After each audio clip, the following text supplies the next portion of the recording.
It's what QB sells a lot of their samples as well. All these sort of effects that you already have is perfect for this. And this key switch.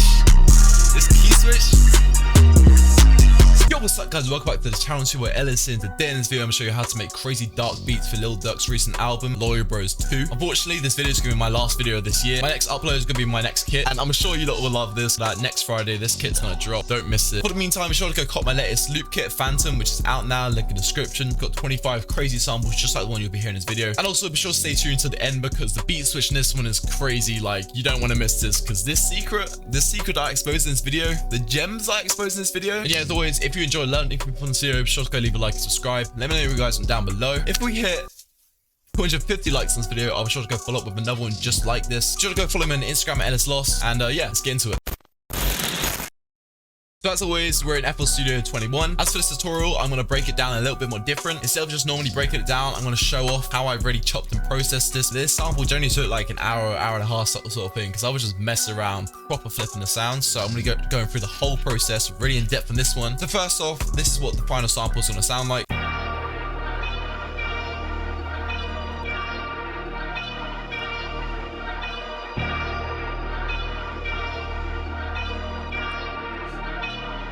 And this part as well.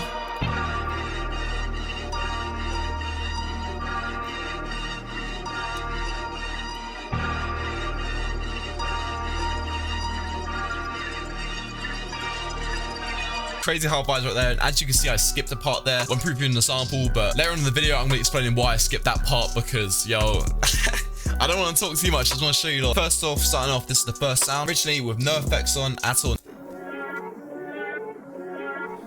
I pretty much flipped that to something that sounds even more like a guitar over a pad. That's for effects. First thing I've got right here is just a reverb, simple sort of preset right there. Got a sketch set right here, which pretty much just adds sort of old sort of retro sound to it. So I just boosted a little bit of highs and I sorted that out. As you see right here, I flipped it and changed it around. So after recording this out, first thing I did was I reversed the sample. I brought up 200 cents and then I brought up a whole octave. As you can hear right there, it's got a bounce, but it bounced a bit off time. So what I did was I chopped it up right here, and I also chopped it so instead of this part, which would be the like instead of it sound like that, it's gonna sound like got a little bit more of a offbeat bounce. You can see right here as well, there's nothing playing right here. This is what QB sells a lot of their samples as well. I then recorded it out, and this is what that sounds like.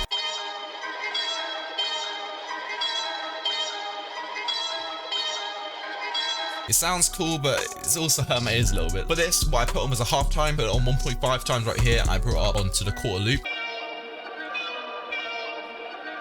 It's proper smooth, and there's no like chops or anything because I've got that halftime on, which is really good. So like if you have chops in your sounds, then halftime just fix it, you know what I'm saying? If I play the original sound right now,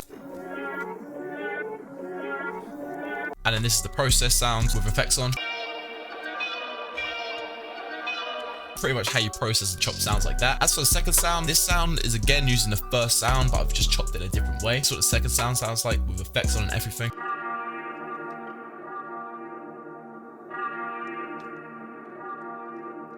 So as you can hear already, all it sounds like is just a normal halftime sound of the main melody. First off with this, what I did was I stretched it so it's double the speed, and then I put this halftime on. So pretty much when I put the halftime on, it's going to be exactly the same. I put on 4 times right here instead. Brings it down an octave, and it also makes it sound a bit more processed. As you can hear right there, it cuts off. Make it sound like it has a longer release. The first thing I did was I put on a vintage verb right here. Second thing I put on was Delay Eternity by Artoria. This is the preset I made. I put on one bounce. It's quite long. And then I put the feedback up and the dry wet knob up. I hear this, but I brought the cutoff down because it sounds like it's fading out. And after that, I put on a stereo shaper to keep it more in the back. Stereo shaper, reverb, all these sort of effects that you already have is perfect for this. As for the next sound right here, I've got this sound.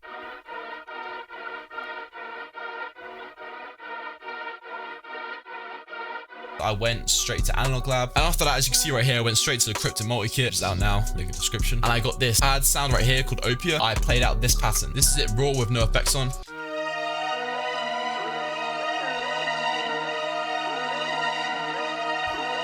As you can hear, it's exactly the same MIDI, but there's a lot of like muddiness and notes overriding everything. But this is also good when you're processing sounds. So after that, to make it sound a bit less muddy and a bit more bouncy, the first thing I put on was Effectrix, and all I did right here is I went to reverse and I just brought it across. As you can hear already, with that on, you know what I mean? Completely different. different bounds. So I literally export it out. It's also been brought down an octave, and then at a certain part, it comes back up. After that, it's just little like accent sounds to really kind of finish off the piece. Try and guess what I'm about to play just by this note. No way, you actually guessed that. I then added this vocal sort of accent little texture sound.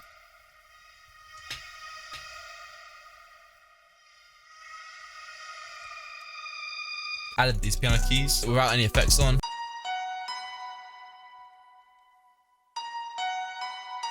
This grocery preset was so good, it proper flipped the sound. So yeah, that's pretty much the final sample.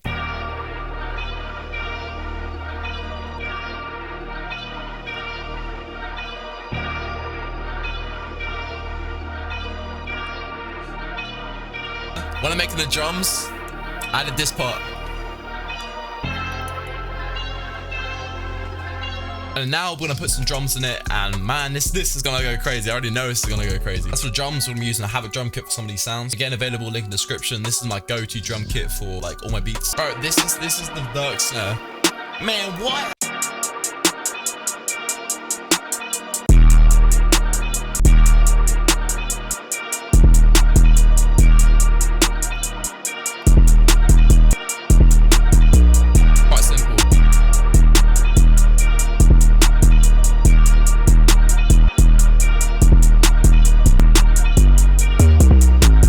Let's add some hi-hat rolls now.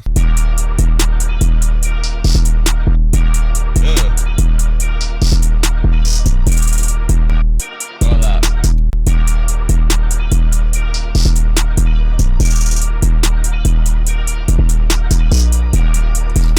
It's quite basic.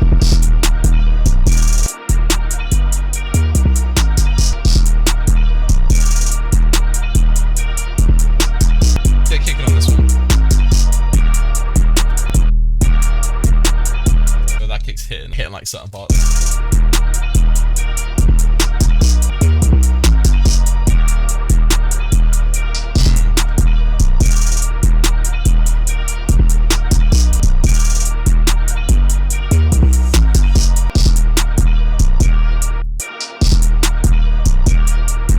Like that.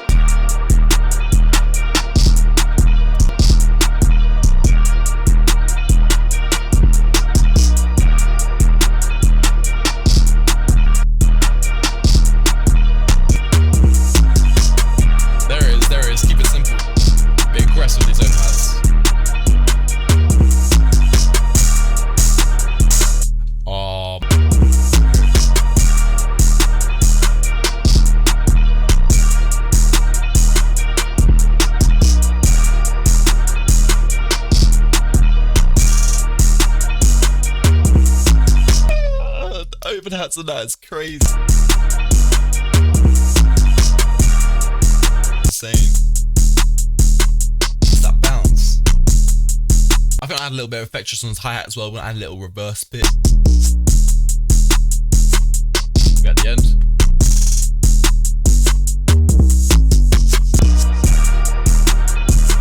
Oh my god, the key switch. I forgot about the key switch as well. Continue with this key switch. This key switch.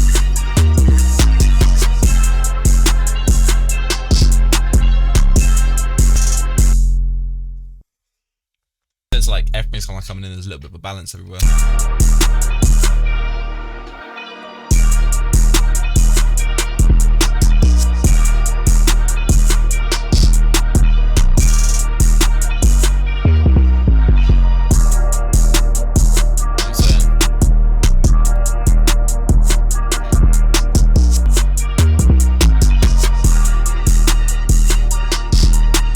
So that's how you make crazy dark beats for Lil Durk's most recent album, Lil Bros 2. As I said before, this is my last tutorial this year, since the next upload is going to be a new kit, which I'm dropping, which I can't wait to drop for you lot. You lot are going to love this one. Fans Loot Kit, again, is out now. 25 crazy samples just like this one. Go check that out, link in the description. Just go follow me on Instagram at ellislostbeats. Merry Christmas to you lot. I'll see you lot in the next one. Peace.